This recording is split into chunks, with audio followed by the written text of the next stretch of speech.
Boa noite. Boa noite. O presidente Jair Bolsonaro autoriza o ministro da Casa Civil, Ciro Nogueira, a iniciar a transição de poder. O presidente eleito, Lula, nomeia o vice, Geraldo Alckmin, para representar o futuro governo. 44 horas depois de ser derrotado nas urnas, Bolsonaro faz um pronunciamento breve. Evita o protocolo de todo encerramento de disputa eleitoral. Mas acaba por reconhecer a derrota ao agradecer os votos recebidos. E afirmar que cumprirá os mandamentos da Constituição enquanto presidente e cidadão. Sobre as manifestações de apoiadores, diz que elas não podem cercear o direito de ir e vir. Ao longo do dia, bolsonaristas bloquearam estradas em protesto contra a decisão da maioria dos eleitores brasileiros. Depois de ordenar que a Polícia Rodoviária Federal libere as pistas, o ministro Alexandre de Moraes também autoriza polícias estaduais a desfazer os bloqueios. Policiais militares coíbem atos antidemocráticos em pelo menos 10 estados. Diante da cobrança dos Ministérios Públicos Estadual e Federal, o Procurador-Geral da República, Augusto Aras, convoca uma reunião para tratar do assunto. O Egito convida Lula para a Conferência do Clima da ONU, que começa no domingo. Pelo 4º ano seguido, o Brasil aumenta as emissões de gases de efeito estufa. O Jornal Nacional está começando. Conheceu hoje a derrota nas urnas ao designar o ministro da Casa Civil para iniciar o processo de transição para o futuro governo. Ele agradeceu os votos que recebeu, afirmou que vai cumprir a Constituição e se pronunciou contra o cerceamento do direito de ir e vir por apoiadores que têm bloqueado estradas. O movimento no Palácio da Alvorada começou cedo. O primeiro a chegar foi o filho do presidente, senador Flávio Bolsonaro. Aos poucos, outras autoridades foram chegando, como o comandante da Aeronáutica, tenente brigadeiro Carlos de Almeida Batista, o ministro da Casa Civil, Ciro Nogueira, e o ex-candidato a vice, Braga Neto. À medida que o dia foi passando, a movimentação aumentou. Chegaram o presidente do PL, partido de Jair Bolsonaro, Valdemar da Costa Neto, e também o presidente da Câmara, Arthur Lira, do Progressistas. Ministros do Supremo Tribunal Federal receberam convite para uma reunião informal com Bolsonaro na Alvorada, mas essa reunião acabou não acontecendo. A demora do presidente em se manifestar depois da derrota provocou ação de aliados. Entre eles, o ministro da Economia, Paulo Guedes, o das Comunicações, Fábio Faria, da AGU, Bruno Bianco, o ministro do TCU, Jorge Oliveira, amigo de Bolsonaro, e até o governador eleito de São Paulo, Tarcísio de Freitas, participaram dessa empreitada para que o pronunciamento ocorresse logo. A imprensa entrou na Alvorada pouco antes das 3 da tarde. Mas o texto do pronunciamento ainda sofreu ajustes até o último momento. E só às 4h35, Jair Bolsonaro entrou no hall do Palácio, acompanhado de alguns ministros. A primeira manifestação pública após o resultado da eleição foi curta, 2 minutos. Bolsonaro não cumprimentou o presidente eleito, Lula, pela vitória, mas acabou por reconhecer a derrota quando agradeceu os votos recebidos e ao afirmar que cumprirá a Constituição. No discurso, disse que manifestações não podem cercear direito de ir e vir da população. Quero começar agradecendo os 58 milhões de brasileiros que votaram em mim no último dia 30 de outubro. Os atuais movimentos populares são fruto de indignação e sentimento de injustiça de como se deu o processo eleitoral. As manifestações pacíficas sempre serão bem-vindas, mas os nossos métodos não podem ser os da esquerda, que sempre prejudicaram a população, como invasão de propriedades, destruição de patrimônio e cerceamento do direito de ir e vir. A direita surgiu de verdade em nosso país. Nossa robusta representação no Congresso mostra a força dos nossos valores: Deus, pátria, família e liberdade. Formamos diversas lideranças pelo Brasil. Nossos sonhos seguem mais vivos do que nunca. Somos pela ordem, e pelo progresso. Mesmo enfrentando todo o sistema, superamos uma pandemia e as consequências de uma guerra. Sempre fui rotulado como antidemocrático e, ao contrário dos meus acusadores, sempre joguei dentro das 4 linhas da Constituição. Nunca falei em controlar ou censurar a mídia e as redes sociais. Enquanto presidente da República e cidadão, continuarei cumprindo todos os mandamentos da nossa Constituição. É uma honra ser o líder de milhões de brasileiros que, como eu, defendem a liberdade econômica, a liberdade religiosa, a liberdade de opinião, a honestidade e as cores verde e amarela da nossa bandeira. Muito obrigado. Em seguida, coube ao ministro da Casa Civil falar sobre o processo de transição. O presidente Jair Messias Bolsonaro me autorizou, quando for provocado, com base na lei, nós iniciaremos o processo de transição. A presidente do PT, segundo ela, em nome do presidente Lula, disse que na quinta-feira será formalizado o nome do vice-presidente Geraldo Alckmin. Aguardaremos que isso seja formalizado para cumprir a lei no nosso país. 9 dos 11 ministros do STF se reuniram na corte para acompanhar o pronunciamento de Bolsonaro. Na sequência, publicaram uma nota.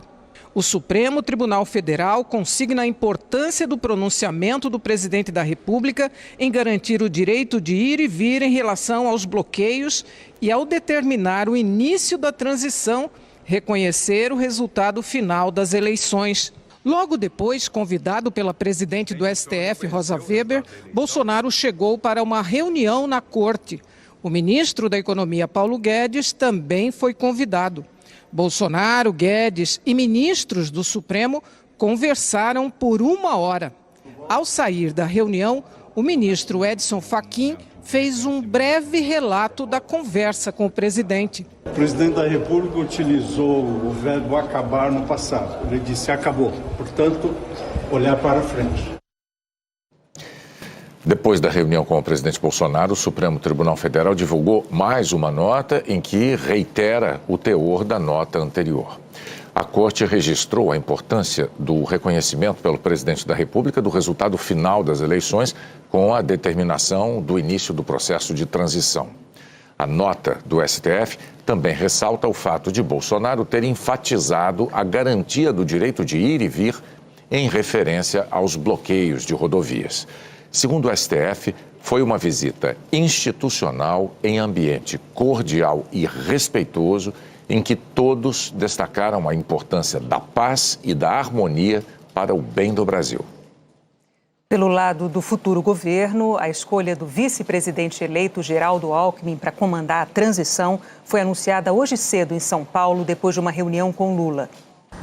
A reunião a portas fechadas foi neste hotel em São Paulo. Além de Lula e Alckmin, também participaram integrantes da cúpula do PT. Na saída, Gleice Hoffmann, presidente do partido, anunciou a decisão sobre a equipe de transição. O coordenador é o governador Geraldo Alckmin. Como o Mercadante foi coordenador de programa de governo e tem essa relação com os nossos programas, ele vai estar junto, né, na equipe, e eu também vou estar junto na parte da política e da relação com os partidos, enfim.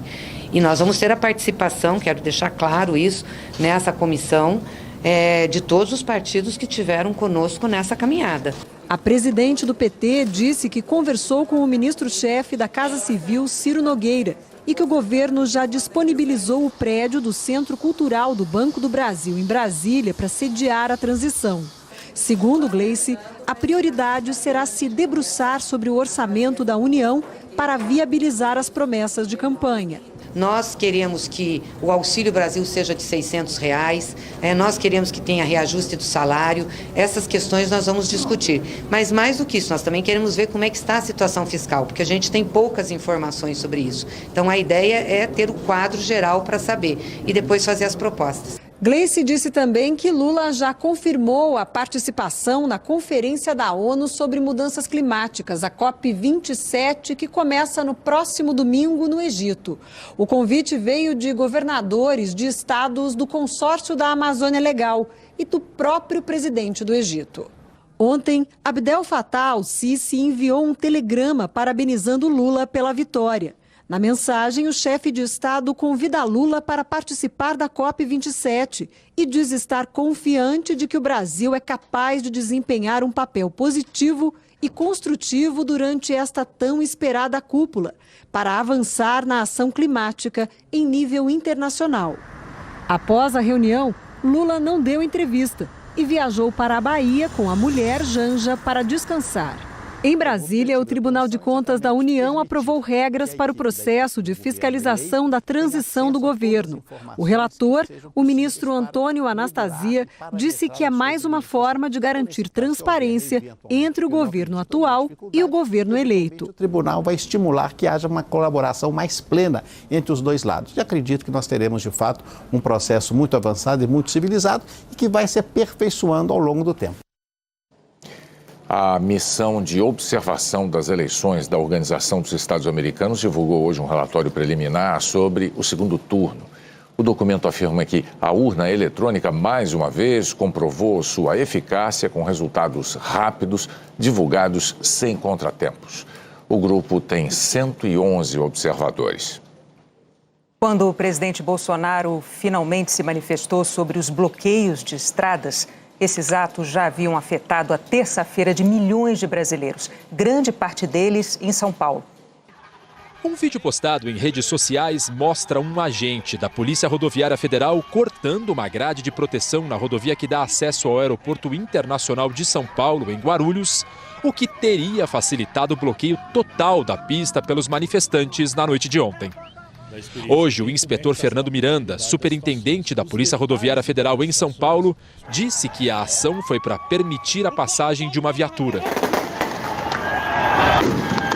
O colega precisou cortar aquele alambrado para que a viatura que fosse apagar o incêndio passasse. Por quê? Porque a pista do lado leste ela estava totalmente interditada. Por causa dos bloqueios, 25 voos que sairiam do aeroporto foram cancelados entre ontem e hoje. A pista só foi aberta por volta das 10 horas da manhã. À tarde, mesmo após a liberação da rodovia e com a presença da PRF, manifestantes ficaram atravessando de um lado para o outro para atrapalhar o trânsito. Um motociclista que tentou passar foi agredido. A Nathalie viajaria para Dallas, nos Estados Unidos, onde mora. Estamos no aeroporto, sentados sem dormir há 24 horas. Eles ofereceram um hotel, só que não tinha como chegar no hotel. Por causa da manifestação, não tinha como sair do aeroporto. No terminal rodoviário do Tietê, um dos maiores da América Latina, 880 ônibus foram cancelados. Dona Nilda, de 71 anos, passou a noite acordada no banco da rodoviária e não sabia quando ia conseguir voltar para a casa dela em Niterói, no Rio de Janeiro. Não tenho ônibus para voltar para casa, eu quero ir embora, eu não consigo ônibus. A CEAGESP, maior central de abastecimento da América Latina, informou que até às 10 horas da manhã já havia registrado queda de 17% na entrada de veículos, mas afirmou que não há desabastecimento. Os defensores do presidente Jair Bolsonaro também fecharam duas importantes rodovias do estado. Meio-dia agora, a rodovia Castelo Branco segue interditada tanto aqui na pista local quanto também ali, na Expressa. A informação que a gente tem é de que o bloqueio está na altura da cidade de Barueri, que fica a aproximadamente 4 quilômetros desse ponto onde nós estamos. Dá uma olhada na fila de caminhões, completamente parado o trânsito por aqui nesse momento. Desde as 5 da manhã nós estamos parados aqui, pô. Sem comer nada, sem beber, aí parado. Aí, agora estamos aqui, que hora vai acabar, ninguém sabe. Mastigamos bolachinha de água e sal, uma aguinha para não morrer de fome, né? Esses outros caminhoneiros conseguiram pelo menos almoçar. A gente carrega no caminhão essa cozinhazinha aí, Também houve bloqueios na Regis Bittencourt, rodovia federal que dá acesso ao sul do país. Manifestantes murcharam pneus de caminhões e fecharam as pistas. A polícia militar jogou bombas de efeito moral para dispersar o grupo.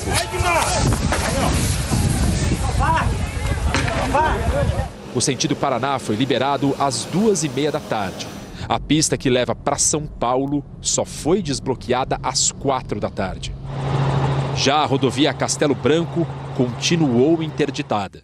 A gente também nota muitos caminhoneiros telefonando para as empresas e explicando, pedindo para que eles avisem aos clientes que eles não vão chegar com uma carga, que a entrega não vai poder ser feita, enfim. É um transtorno aqui. A Confederação Nacional da Indústria, CNI, alertou para o iminente risco de desabastecimento e falta de combustíveis caso as rodovias não sejam rapidamente desbloqueadas. E informou que as indústrias já sentem impactos no escoamento da produção e que as paralisações já atingem o transporte de cargas essenciais, como equipamentos e insumos para hospitais. A CNI declarou ainda que é veementemente contrária a qualquer manifestação antidemocrática que prejudique o país e sua população. Caminhões com carga de ovos para a produção de vacinas ficaram 8 horas num bloqueio na rodovia e só chegaram ao Instituto Butantan com escolta.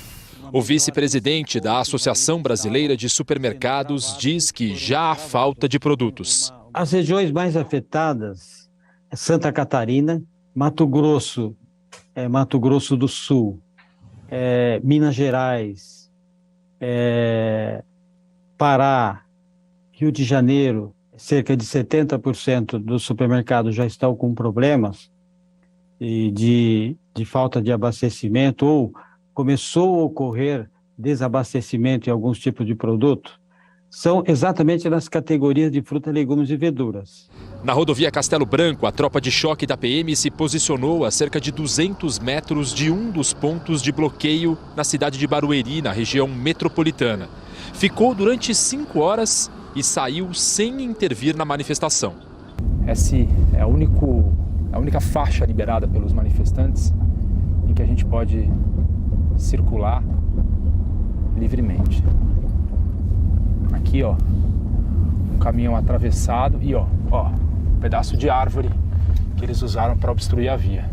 Agora à noite, policiais da tropa de choque voltaram para este ponto de interdição no acesso para Barueri. Eles observam a manifestação à distância. Os bloqueios nos 2 sentidos da rodovia já duram 24 horas.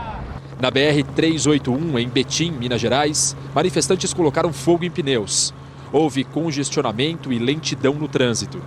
Em Juatuba, a pista da BR-262 foi interditada com brita e terra. Tratores foram usados para liberar o tráfego. No Rio, a PRF disse que há 6 pontos de interdição total ou parcial nas estradas federais. A Polícia Militar afirmou ter agido em 33 pontos de bloqueio. Na Dutra, agentes usaram bombas de efeito moral para dispersar manifestantes. O Rafael é de São Paulo e não consegue voltar para casa. Eu vim só entregar um documento aqui e aí eu ia voltar, só que eu ia voltar de ônibus.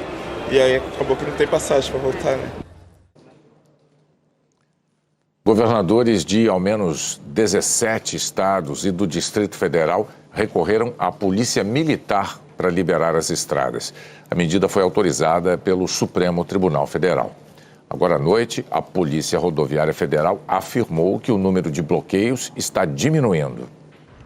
Já era madrugada quando o Supremo Tribunal Federal formou maioria em torno da decisão do ministro Alexandre de Moraes de obrigar a Polícia Rodoviária Federal a desobstruir as rodovias, atendendo a um pedido da Confederação Nacional dos Transportes e do Ministério Público Eleitoral.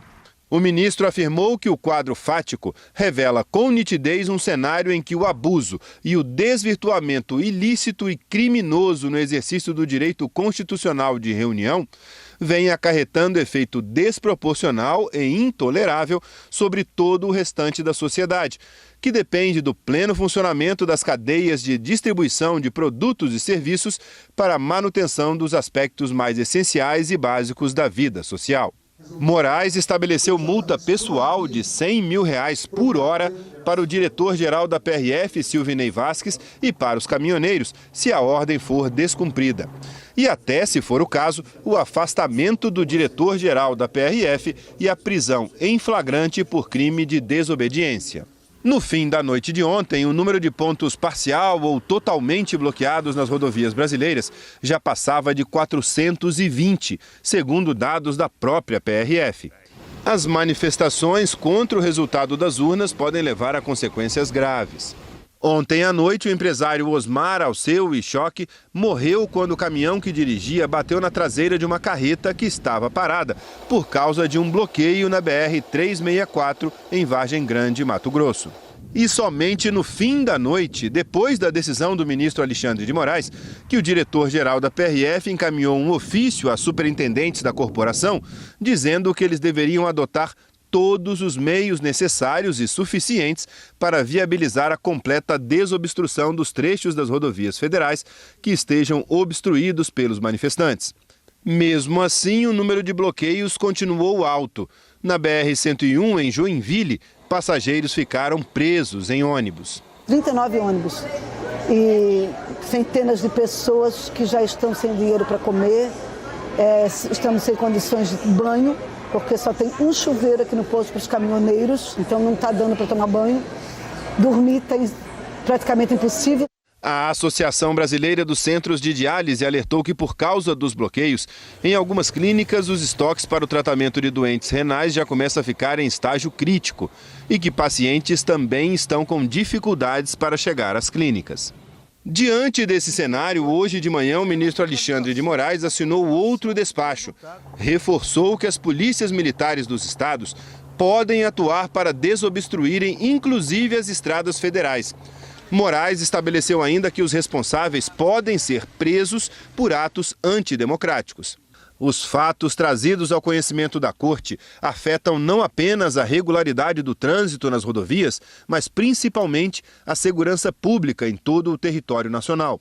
O grupo de choque da PRF teve de usar bombas de gás lacrimogênio e tiros de borracha para dispersar uma manifestação que fechava a BR-116 em Novo Hamburgo, região metropolitana de Porto Alegre, no Rio Grande do Sul. O bloqueio chegou a causar 1,5 km de congestionamento. No fim da manhã, toda a diretoria da PRF se apresentou para uma entrevista, mas sem o diretor-geral. Os diretores disseram que a PRF está cumprindo a decisão do STF. Em momento algum, a Polícia Rodoviária se omitiu.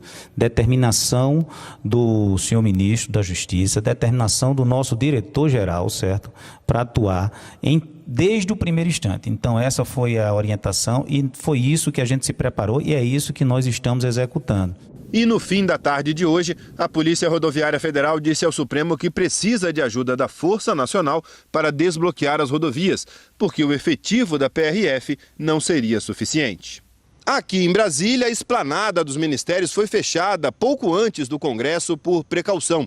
E governadores de ao menos 17 estados e do Distrito Federal mandaram a Polícia Militar agir nas rodovias bloqueadas por manifestantes bolsonaristas. O governador do Distrito Federal, Ibanez Rocha, do MDB, que apoiou Jair Bolsonaro na eleição, disse que as manifestações são absurdas, um caso de polícia, e acionou a PM do DF. Em uma rede social, ele disse que o resultado das urnas deve ser respeitado e o bloqueio das vias públicas é ilegal.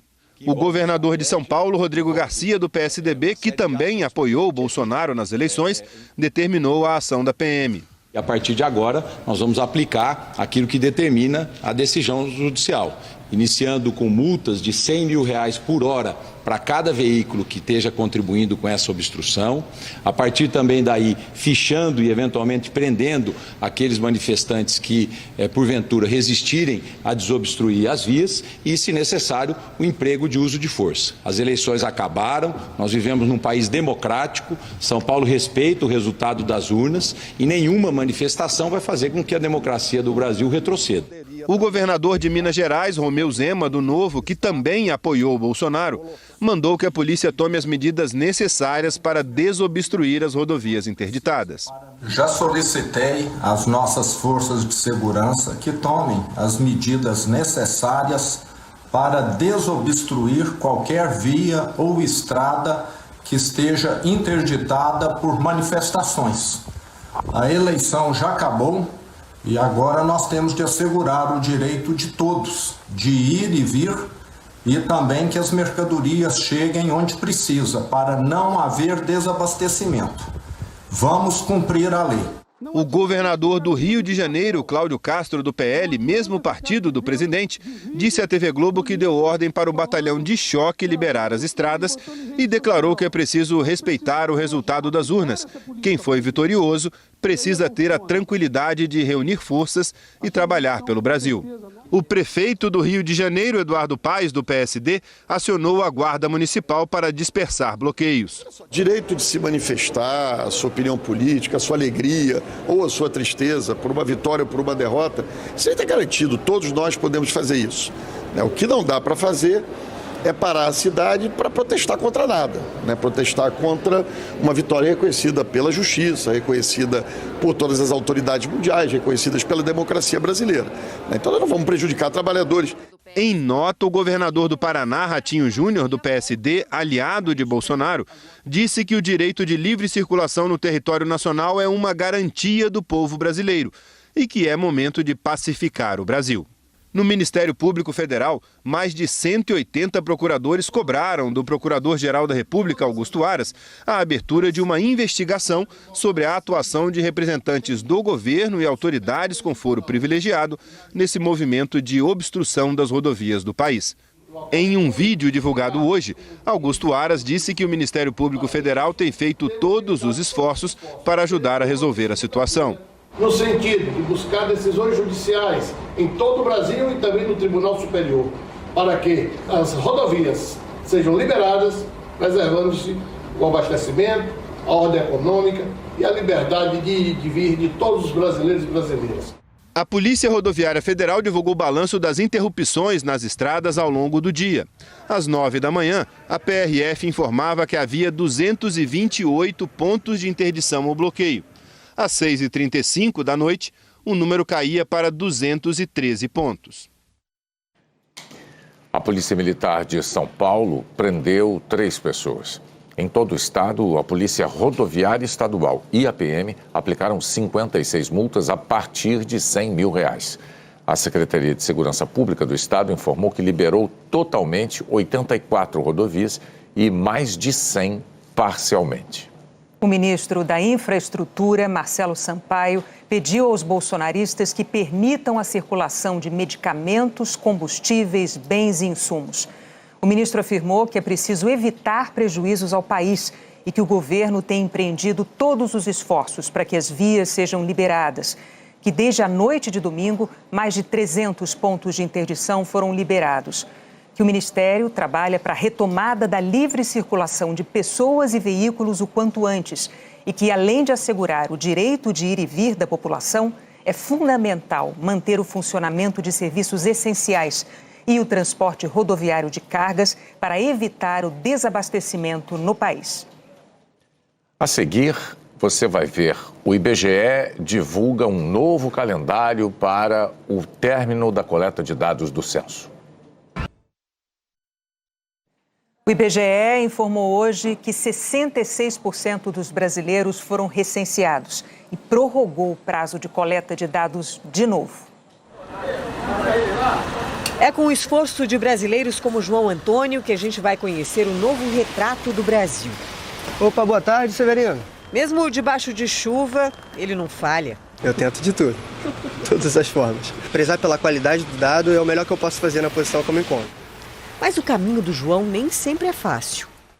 Cada vez que uma pessoa se recusa a responder às perguntas do censo, isso dá mais trabalho para os recenseadores, que não se contentam com um não. Eles têm que voltar no mínimo 4 vezes ao mesmo endereço até conseguir as respostas. E essas idas e vindas ajudam a explicar a demora na coleta de dados. De agosto, quando o censo começou, até agora, o IBGE entrevistou 66% da população brasileira. É o equivalente a cerca de 2/3 dos cidadãos.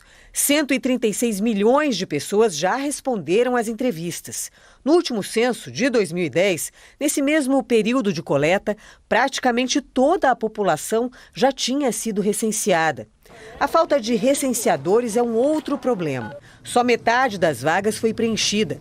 O IBGE vem adotando medidas para tentar contratar mais gente. Abrir o leque de pessoas que pudessem atuar no censo como recenseadores e também melhorar substantivamente o valor da remuneração do recenseador para garantir que a gente possa estar fechando o censo dentro do prazo e entregar à população no final do ano. A data de divulgação dos dados está mantida, mas o período de coleta das informações foi estendido mais uma vez. O prazo, que era outubro, foi ampliado para início de dezembro e agora para o meio de dezembro. E nesses 50 dias a gente tem que dar conta de recensear esse 1/3 da população que está faltando. O censo está mais adiantado no Piauí. Em seguida vem Sergipe e Rio Grande do Norte. Os estados onde há mais atraso são Mato Grosso, Amapá e no Acre. Para que o censo seja um retrato fiel de quem somos, a colaboração de cada um dos cidadãos é fundamental. Aqui, o João encontrou um parceiro.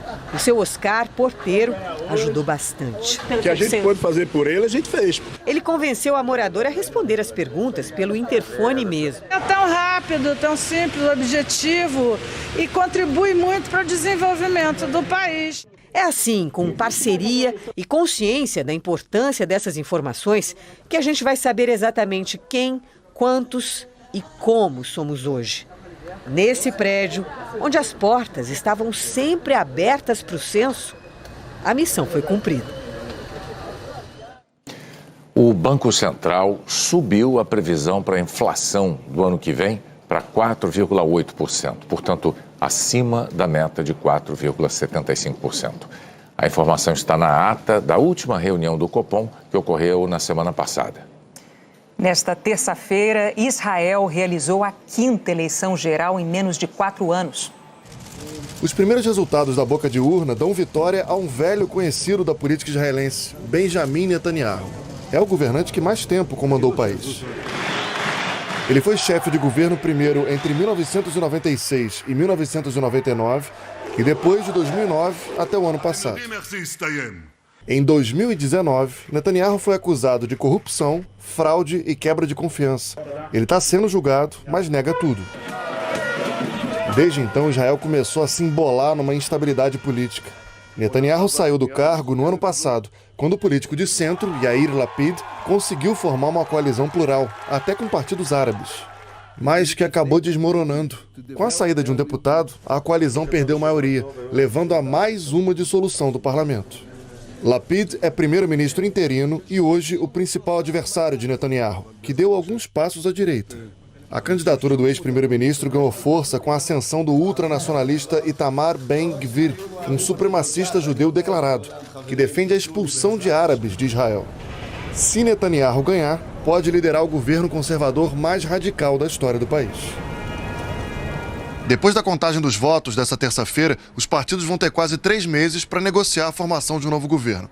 Se não conseguirem, Israel pode ter uma nova eleição. Seria a 6ª em 4 anos.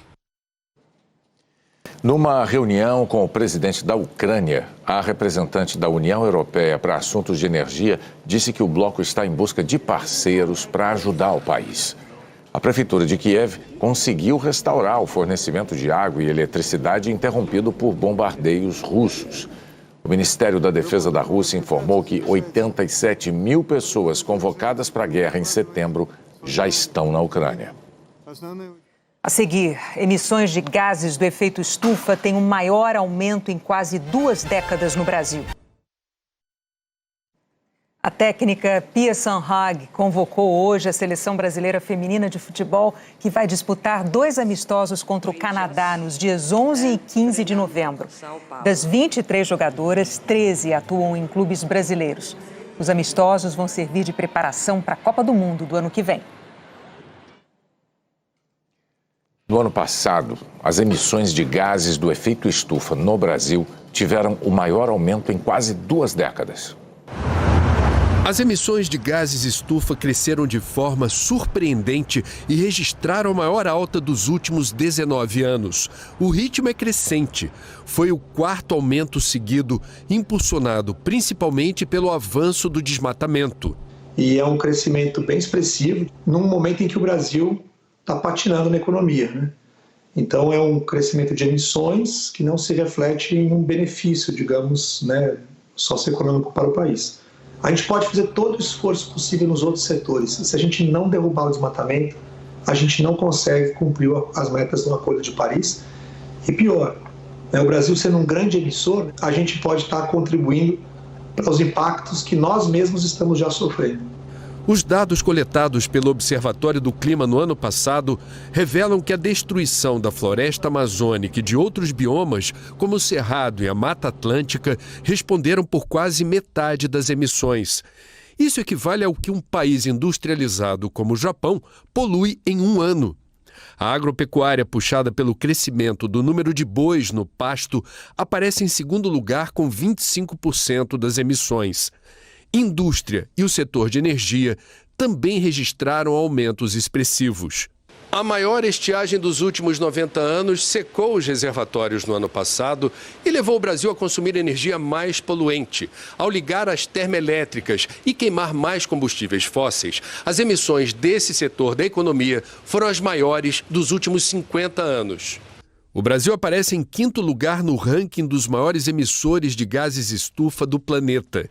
A crise no mercado de energia, causada pela guerra da Rússia contra a Ucrânia, também fez crescer as emissões de gases de outros países.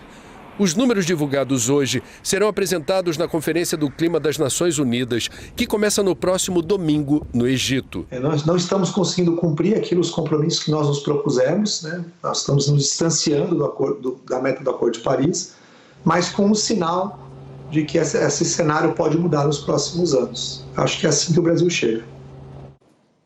Chegou a hora da gente saber como fica o tempo amanhã. A Eliana Marques vai contar pra gente. Oi, Eliana, boa noite. Oi, Renata, boa noite para você, para o Bonner e também para você. Depois de nevar hoje na Serra Catarinense, um fato histórico para novembro no Brasil, amanhã tem previsão de geada em toda esta área. Amanhece gelado também em Curitiba, com 6 graus. Em Porto Alegre, 9. Em Campo Grande, 10. Em Florianópolis e em São Paulo, 11. Em Cuiabá, 13. E em Belo Horizonte, 14 graus. Nem à tarde faz calor no Centro-Sul. Em Curitiba, os termômetros não devem passar dos 12 graus. Em São Paulo, máxima de 15. Em BH, 20. No Rio e em Campo Grande, 21. Em Brasília, 22. E em Goiânia, 23 graus. Fica mais abafado no norte e no nordeste, com 28 graus em Salvador, 31 em João Pessoa, 37 em Teresina, 32 em Belém e 33 graus em Manaus. Há risco de temporal na Grande São Paulo, no litoral paulista, em todo o estado do Rio de Janeiro, do Espírito Santo, em grande parte de Minas, também no sul e no oeste da Bahia, sul do Piauí e do Maranhão, do Distrito Federal até o norte do Tocantins e em parte do Pará, do Amazonas e de Roraima, com risco de alagamentos e deslizamentos, além de ventos fortes, raios e granizo. Entre as capitais, Vitória e Rio são as que têm os maiores volumes de chuva previstos. O feriado tende a ser chuvoso também em Belo Horizonte e em São Paulo, assim como em Palmas, no norte, e em Brasília, no centro-oeste. A Marinha alerta para ondas de até 3 metros de Santa Vitória do Palmar, no Rio Grande do Sul, a São João da Barra, no Rio de Janeiro, e de Marataízes, no Espírito Santo, até Caravelas, na Bahia. Já do Recife ao interior do Ceará, é o sol que brilha forte. Tempo firme também do sul do Amazonas ao sul do país. Em Cuiabá e em Campo Grande, não chove até o fim da semana e só fica mais quente a partir do sábado. Já em São Paulo e no Rio de Janeiro, nada de calor nos próximos dias. Na capital paulista tem possibilidade de chover bastante até amanhã e no Rio até quinta-feira. As 4 capitais do Sudeste podem ter um mês com chuva acima do normal, além de toda esta área em azul, enquanto deve ficar seco no interior da região sul, onde vai fazer muito calor. Temperaturas acima da média também da Bahia até o Amapá, enquanto do Tocantins até Minas Gerais haverá dias mais frios do que o normal neste mês. Renata Bonner. Obrigada, Eliana. O Jornal da Globo é depois de Verdades Secretas 2. Boa noite. Boa noite para você, até amanhã. Fala, rapaziada, beleza? Aqui quem fala é o Diego, que é o canal Diego Esportes, e tô chegando para te avisar que hoje tem São Paulo e Atlético Mineiro pela 35ª rodada do Campeonato Brasileiro. E no vídeo de hoje você vai ficar informado e vai saber tudo sobre esse confronto. As principais e últimas informações da equipe do São Paulo e também as últimas notícias da equipe do Atlético Mineiro. O São Paulo, que vem de 3 vitórias consecutivas e deu um salto na tabela de classificação, que é os 3 pontos hoje jogando no Morumbi, porque quer uma vaga na próxima Copa Libertadores da América. Já o Atlético Mineiro também vem de vitória na última rodada, venceu o rebaixado Juventude, também quer os 3 pontos hoje, porque também mira a vaga na próxima Libertadores. Então, se você é torcedor do São Paulo ou torcedor do Atlético Mineiro, já faço o convite, se inscreva agora aqui no nosso canal. Já vai deixando o seu like no vídeo para nos ajudar. Ativa também o sininho de notificação para você receber os próximos vídeos. E comenta aí embaixo o seu palpite, porque o São Paulo e o Atlético Mineiro se enfrentam nesta terça-feira, a partir das 9h30 da noite, horário de Brasília, em jogo válido pela 35ª rodada do Campeonato Brasileiro. Nesta fase final de competição, as duas equipes enfrentam situações parecidas na tabela e têm o mesmo foco, que é conquistar uma vaga na Libertadores. A partida vai acontecer no estádio do Morumbi. O tricolor paulista atualmente se encontra na 8ª colocação e tem 50 pontos. O Galo está somente uma posição acima, está em 7º e tem 51. Tendo isso em vista, a partida assume-se um caráter até mesmo de decisivo entre as duas equipes. Do lado do São Paulo, o Rogério Ceni conta com uma baixa, que pode alterar o funcionamento do seu esquema tático. Moreira, lateral direito, sofreu uma lesão ligamentar no joelho esquerdo no treino do último sábado, dia 29, e vai ter que passar por cirurgia. Sem Igor Vinícius, afastado por conta de um quadro de pubalgia, Rafinha pode deixar de servir como improviso na zaga e voltar para a lateral. O tricolor vem de sequência de 3 vitórias no Campeonato Brasileiro, sendo a mais recente contra o Atlético Goianiense, jogando também aqui no Morumbi. Já o Atlético Mineiro conta com somente um resultado positivo nos últimos 4 jogos que disputou. Sua partida mais recente foi a vitória na última quinta-feira, dia 27, contra o Juventude, lá no Mineirão. A equipe de Cuca terá 2 importantes desfalques, o Hulk e o Nacho. O Hulk sofreu uma lesão grave muscular nas últimas semanas e não deve retornar até o final da temporada. Já o Nacho Fernandes levou o 3º cartão amarelo contra o Juventude e vai ter que cumprir suspensão. O encontro de São Paulo e Atlético Mineiro no primeiro turno do Campeonato Brasileiro terminou empatado, em 0-0. Provável escalação hoje, então, da equipe de São Paulo: Felipe Alves, Ferrarese, Luizão, Léo, Rafinha, Pablo Maia, Rodrigo Nestor, Patrick, Reinaldo, Luciano e Caleri. Já a provável escalação do Atlético Mineiro: Everson, Guga, Gemerson, Júnior Alonso e Dodô, Alan, Jair, Zaratio, Pavon, Keno e Eduardo Sacha. A arbitragem de hoje vai ser do Braulio da Silva Machado. Vai contar com os assistentes, que vai ser o Fabrício Vilarinho da Silva e o Alex dos Santos. E na arbitragem de vídeo vai ter o Wagner Hellway. Atualmente a campanha do São Paulo é a seguinte: são 12 vitórias, 14 empates e 8 derrotas. A equipe marcou 48 gols, sofreu 36, tem um saldo positivo de 12 gols. Já o Atlético Mineiro tem uma campanha de 13 vitórias, 12 empates e 9 derrotas. A equipe marcou 39 gols, sofreu 33, tem um saldo positivo de 6 gols. Aí da próxima rodada, o São Paulo fora de casa enfrenta o Fluminense e o Atlético Mineiro em casa recebe o Botafogo. Então é isso, rapaziada. Desejamos a todos um ótimo jogo, que vença o melhor. Fiquem todos com Deus e até a próxima.